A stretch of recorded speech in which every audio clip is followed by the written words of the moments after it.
Welcome, friends, to Rendezvous with Jamie McGlue, episode 68.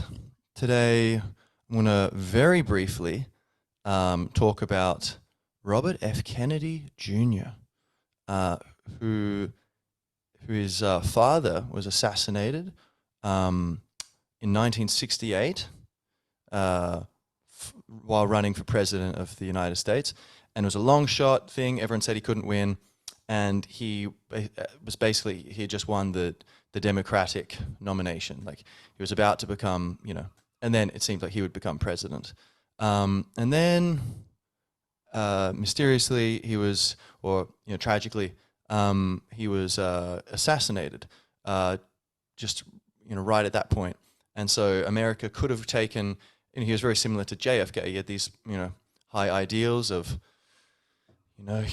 humanism and kind of world peace and justice and fairness, freedom, so kind of a beautiful balance of things. And he, was, and then there's actually good evidence to think that that was actually the CIA.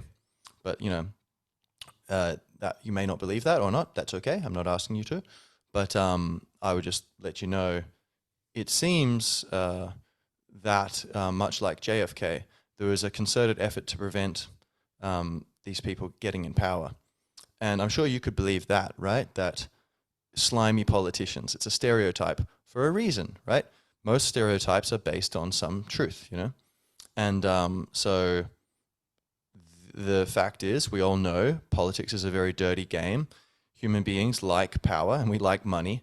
And most of us, if we were in power, we would, abuse power.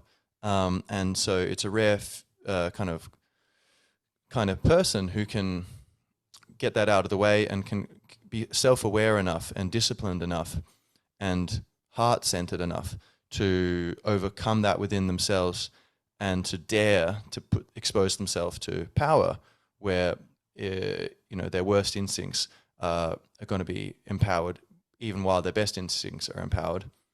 But, if you're not, it seems like there's a certain level of consciousness and kind of integrity you need to be above. Otherwise, you're in big trouble with willful blindness or self-deceptions, leading you down a dark path. So Robert F. Kennedy Jr. has thrown his hat in the ring for the presidency of the USA. And he has been, slandered by the mainstream media, who are owned by 6 corporations, basically, and all, of whom are in bed with many kind of interests which are bankrupting the USA, but while being incredibly profitable to them. Now, you could say, oh, that sounds like a conspiracy. Doesn't matter. Don't get distracted. It's a fact that there's a lot of corporate power, and it's a fact that, if you try to go against that, you're probably likely, you don't need a conspiracy. There could be a conspiracy going on, right? But even if there isn't, we all know there's the snowball effect of, if someone goes on a board of a big corporation and they say, we're going to have 1% less profit this year, but we're going to be ethical. We're not going to pollute this river. We're not going to, participate in this invasion. We're not going to do this or whatever. They will probably get voted out of the board at the next shareholders meeting, because the shareholders are like, hey, I'd love to do the ethical thing, but I'm up to my eyeballs in debt. I need to get rid of the debt. I need profits, or whatever it is. Or just, I don't care about that. I just want my profits. And so, it's understandable, right? And people say, hey, it's not me. If I don't do it, someone else will. This isn't my, responsibility. And so people are just trying to make some money. Fair enough. And so corporate power is in many ways kind of devastating the world, and especially America, which is this kind of keystone that's so powerful, and it's got this legacy of the moral authority of democracy, where democracy was the first modern functional democracy, which became the model for the rest of the world. So I have a pizza in the oven, so I'm going to be very fast. I do not want to burn that pizza. And that's good for you, because I'm basically going to give you an elevator pitch for RFK Jr.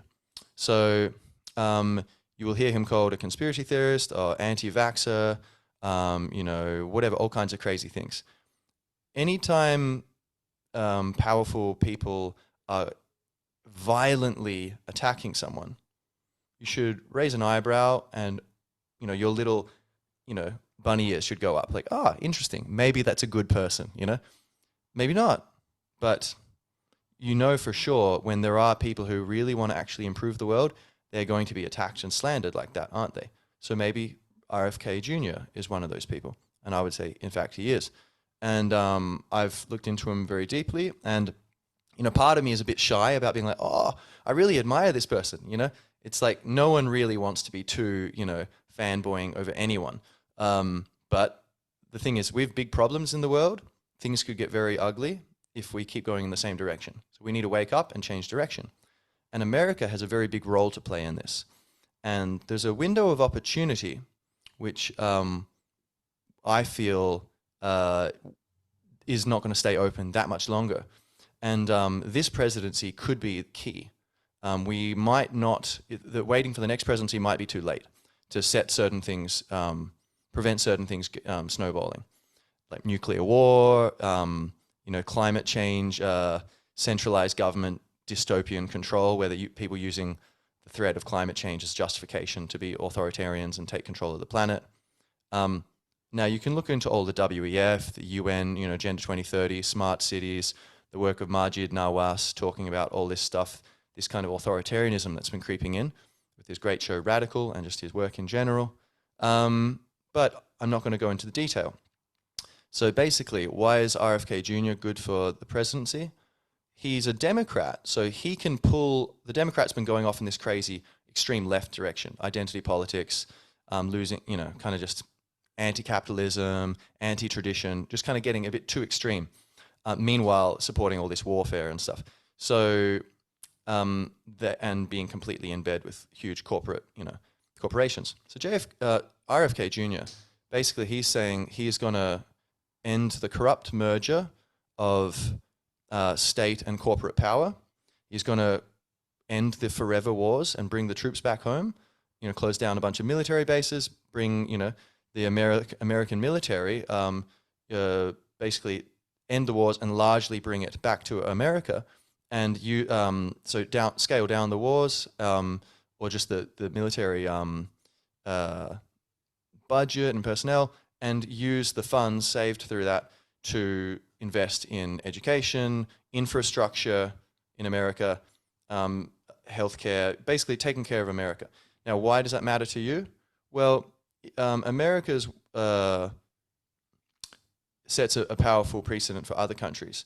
And America has secretly, although it's been saying, oh yeah, we're all about love and, justice and democracy, secretly it's been a bit of a dark empire. So you could look at, unofficial, Secret History of the United States, Oliver Stone, or, the Empire Files, Abby Martin. There's a bunch of people who talk about, Glenn Greenwald, Edward Snowden, what's actually been going on.